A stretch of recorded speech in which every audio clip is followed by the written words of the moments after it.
Hello, Millie Fox here. I thought I would take today to talk to you more about my pregnancy.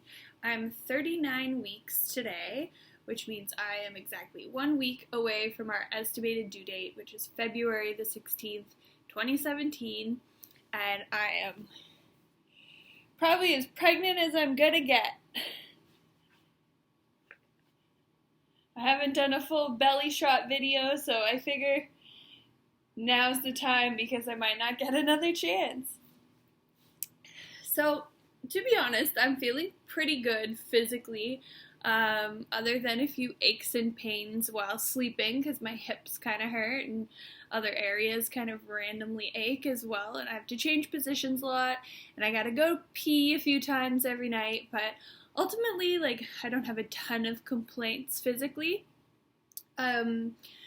Emotionally, though, the last few weeks of pregnancy have been very challenging because it's like this in-between limbo land of knowing you're going to be pregnant for a while longer or not, and anxiously awaiting the arrival of your baby.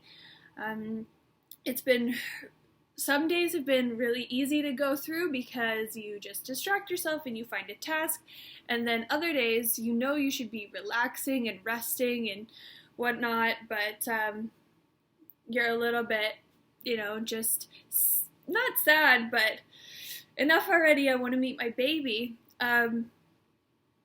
So that's where we're at right now. Plus, on top of that, you have this feeling or this hyper awareness of every little symptom you experience, and you wonder, is that the beginning of labor? Is that the beginning of labor? So I'm at home a lot. I'm kind of hibernating, and I've done all the nesting I could possibly do.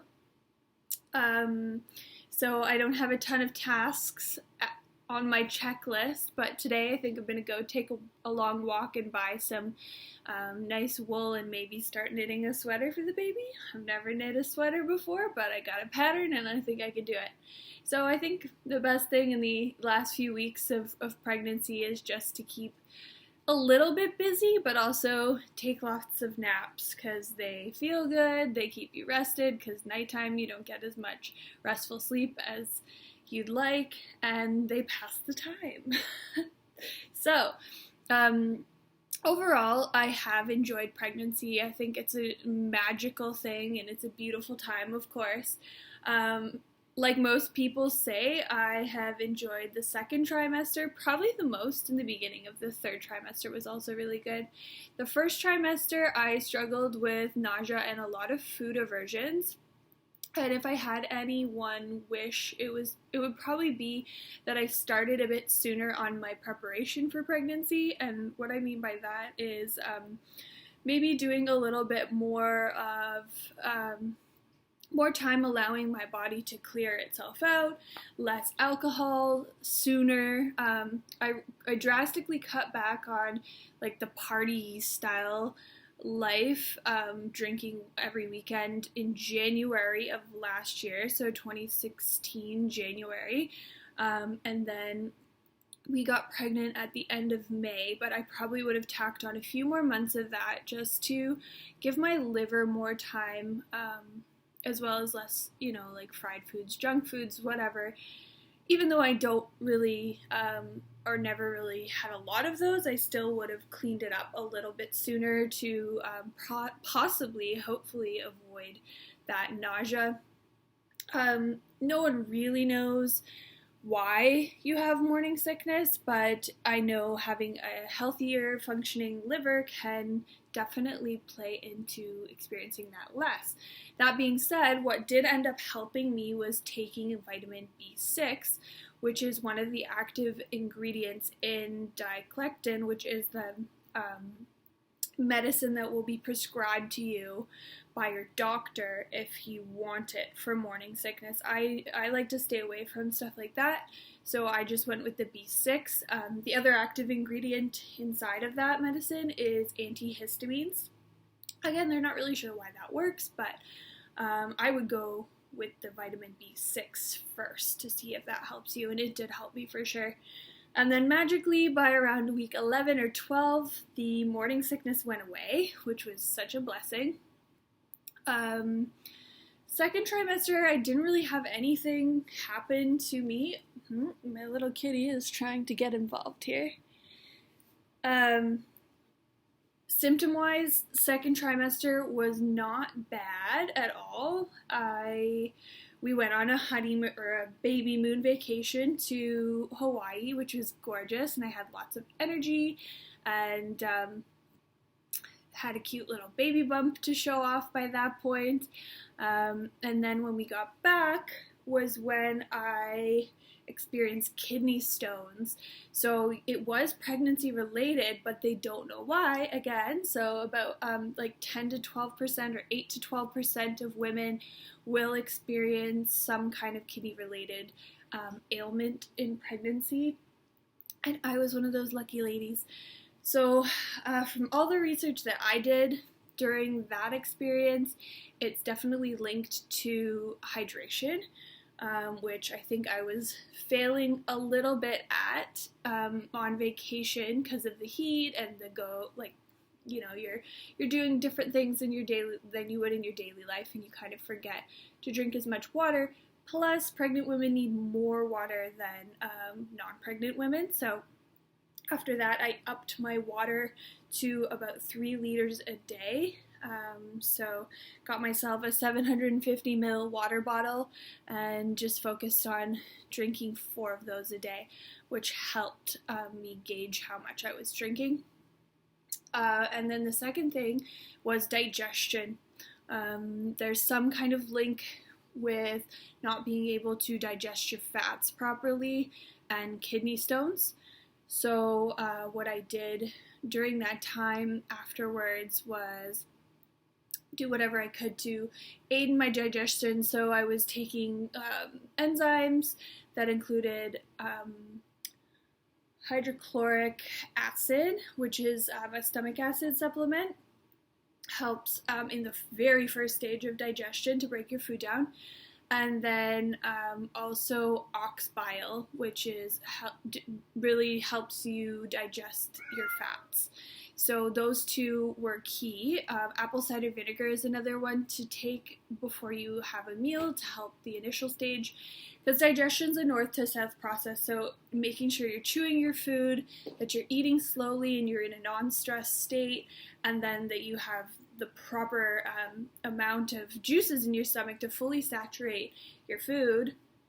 This is really important for heartburn as well, because if you don't have enough stomach acid to fully saturate your food at that first stage, there's more likelihood that you're going to have a lot of gas in your stomach, and that's going to put the pressure right up on your lower esophageal sphincter and cause it to transiently blip open.